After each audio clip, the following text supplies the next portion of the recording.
కళ్యాణం 7వ తారీఖు రాత్రి ఎంతో వైభవంగా జరుపుకున్నాం. నిన్న రథోత్సవం భక్తులు గతం ఎన్నడూ లేనంత గొప్పగా భారీ సంఖ్యలో ఈసారి ఈ మహోత్సవానికి హాజరవడం చాలా సంతోషం. దీనిలో భాగంగా మనం వేరు ప్రోగ్రామ్స్ మనం చేసుకుంటా ఉన్నాం.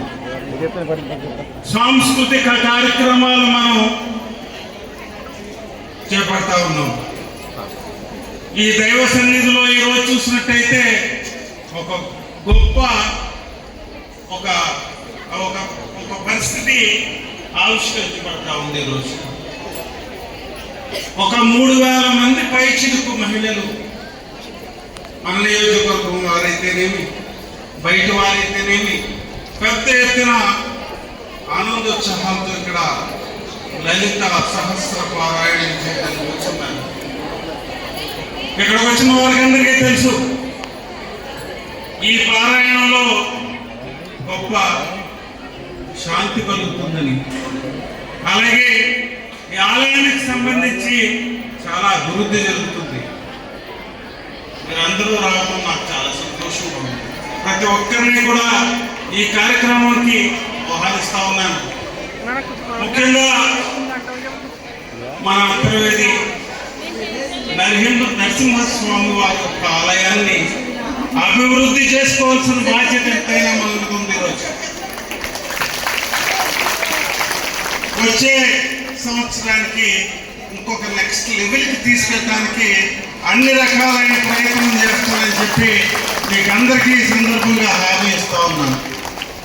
మనకి బాగా లోతులో ఉంది ఇక్కడ టెంపుల్.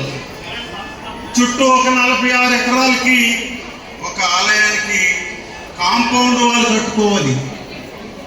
అలాగే భక్తులు వచ్చినట్టయితే నైట్ స్టే లేదు. ఇక్కడ కళ్యాణ మండపం సరైనది లేదు. చాలా మంది అమెరికా లాంటి దేశాల నుంచి ఇక్కడికి వచ్చి కళ్యాణం జరుపుకొని ఇక్కడ ఉండి వెళ్ళడానికి చాలా ఎంతో ప్రిపేర్డ్గా వస్తాము. కానీ వారికి సరైన సదుపాయాలు కల్పించలేకపోతుంది. గతంలో సరైన రోడ్లు కూడా లేవు. మనం అంతర్వేది రోడ్ బిగిన్ అయిన దగ్గర నుంచి ఇక్కడి వరకు డబల్ రోడ్డు చేయాలంటే ఇంకా 3.5 కిలోమీటర్లు వేయాలి. మనం వేసుకుందాం. నెక్స్ట్ ఇయర్కి తప్పనిసరిగా చేయిస్తాను నేను. అలాగే ఒక లైటింగ్ కంప్లీట్గా పెట్టుకోవాలి మనం. అలాగే ఈ రోడ్డు వెనక సెకండరీ లంక నుంచి ఇక్కడి వరకు కూడా డబల్ లైన్ రోడ్డు కావాలి మనకి. స్వామివారి ఆలయానికి రావడానికి చాలా మంచి ఫెసిలిటీ మనం అరేంజ్ చేయాల్సిన అవసరం ఉంది. ఎందుకంటే ప్రతి ఒక్కరు కూడా స్వామి దర్శనానికి రావడానికి ఎంతో ప్రయత్నాలు చేస్తున్నారు, ఇబ్బందులు పడతా ఉన్నారు. గతంలో కొన్ని ఆలయాలు మన దగ్గరలో ఉన్న ఆలయాలు చూసినట్టయితే చాలా తక్కువ మంది భక్తులు వెళ్తూ ఉండేవారు. ఈరోజు చూసినట్టయితే చాలా పెద్ద సంఖ్యలో పర్సనల్లీ అయినవెల్లి అప్పనపల్లి దేవాలయం చూస్తే ఈరోజు 26 మంది వాడపల్లి దేవాలయం. మరి మందు కూడా ఆ స్థాయికి తీసుకెళ్లే బాధ్యత అయితే నేను తీసుకుంటాను. మనందరూ కలిసికట్టుగా పనిచేద్దాం. స్వామివారి ఆలయాన్ని అభివృద్ధి చేయడానికి కేవలం మన నిమిత్తం మాత్రమే అయినప్పటికీ మన కర్తవ్యం కానీ మన బాధ్యత కానీ విస్మరించడానికి వీలేదు. ఈ సందర్భంగా ప్రతి ఒక్కరికి మరొకసారి అభినందన తెలియజేసుకుంటూ వచ్చే 2 రోజుల్లో కూడా సురభి సంస్థ వారిచే నాటక కార్యక్రమాలు మనం ఏర్పాటు చేసుకోవడం జరిగింది. రేపు రాత్రి ఎల్లుండి రాత్రి కూడా చాలా ప్రమాణంగా ఉంటుంది ఈ నాటకం.